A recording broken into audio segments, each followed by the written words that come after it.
Hi, Mrs. Elder back again from Houston. I'm excited to talk with you today. Today we're going to talk about that dreaded H word. That's right, homework. But don't worry, I'm going to give you a system, and systems are great, that you can use to tackle the homework, get it done efficiently, effectively, and kind of get you into a routine that really works well. So you want to make sure that when you're thinking about homework, that you bring all the supplies you need home. Because there's nothing worse than getting home and realizing you forgot the papers you needed or a textbook or some of the information that's going to allow you to complete the work that you need to do at home. So that's number one. You want to make sure before you leave school that you look at your planner. Because I know you're keeping a planner and I know you're writing everything down that you need to remember to do this evening. So check your planner and then double check that you have everything in your backpack that you need. So that's step number one. Number two is make sure you bring everything home. Right? Because I know, having ran many after-school programs, it's very difficult to get into the school after they've closed, right? You just can't. I've been lucky in the past, every once in a while, to be able to reach out to a teacher via email, and they will send me the documents that a student will need. But you have to have a really good relationship with a teacher in order for that to happen, and that's not always the case. So really, you need to be responsible. Take that on, take some ownership of the process, and make sure you have all the things that you need. Once you get home, this is an important step and one that a lot of students forget to do. I want you to separate your papers. What do I mean by that? I want you to make sure that you're only carrying in your backpack the papers that you need to have at school. You know, with not using lockers anymore, the students are really at a disadvantage in that they have to carry in their backpack everything. So let's lighten the load. There's papers that don't need to go to school. Now, they might not need to be thrown away. You might want to keep them because upcoming tests or final exams, you might want to refer back to them. So get a file box that you can file things in by subject and just leave it in your house, maybe in your room, somewhere safe where you can keep it. And then at the end of the semester, you might be able to get rid of a lot of those papers. But you want to make sure you have access to them until the end of the semester, until all the grading has been completed. Make sense? So you're going to separate. Then you're also going to prioritize. What does it mean to prioritize? You're right. It means to determine what's most important. How do you do that? What are the sort of the markers or the measurement pieces or the metrics that you're going to use to prioritize? Well, I'm going to advise you on a couple of things.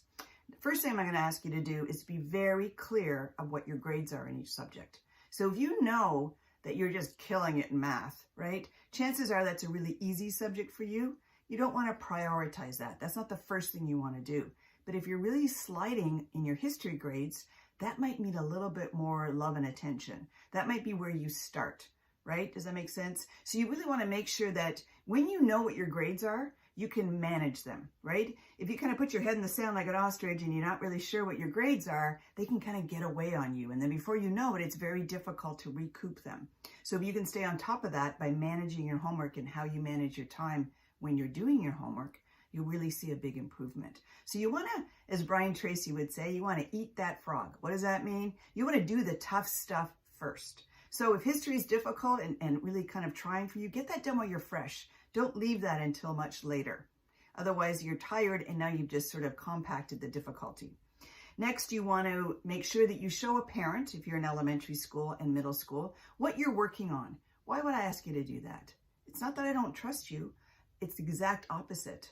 I want you to show a parent and sort of check in with them and say, hey, or a guardian, or maybe you're in an after-school program or you go to a daycare center, some adult, and just show them what you're working on. And then I want you to show them when you're done. Why? Because you are working hard. You deserve an attaboy. You deserve somebody to go, hey, way to go. Well done. And let them check it over for you. It just saves you time. And maybe they might catch a slight error that you could fix real quick before you lose any grade points or have to redo something. So use the success team that you've built, the adults around you that can help you to your advantage. They really want to help. Let them be a part of it. The next thing you want to do is complete all of your assignments. And then here's a little trick that I've found that students really like. They kept one folder that housed their homework. So all the way through the day, if they got homework, they would slide it in to their folder. On the left was the homework, on the right was completed work. So they would slide it in, then we get home, and they would pull it out, and they would prioritize it, and then they would work through their homework, right?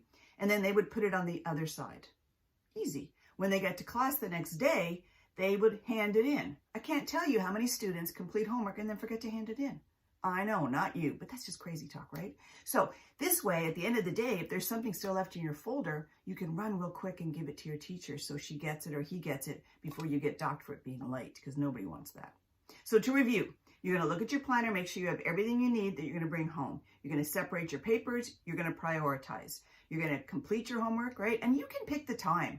Not everybody does well coming right home from school doing homework.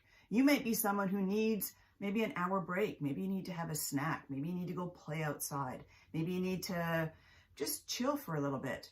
Other people like to just get it done. So decide who you are and play with your timing a little bit and find something that works for you and then stick with it. Once you've completed your homework, put it into your folder, show an adult, done. Put it back in your backpack, put the backpack where you can get it in the morning so you don't forget anything. And now you're set, right? We've got a system. Homework is easy, it's completed, you're feeling accomplished and successful, and you can go enjoy the rest of your evening with your family. I'm proud of you. Keep up the good work. We'll talk soon.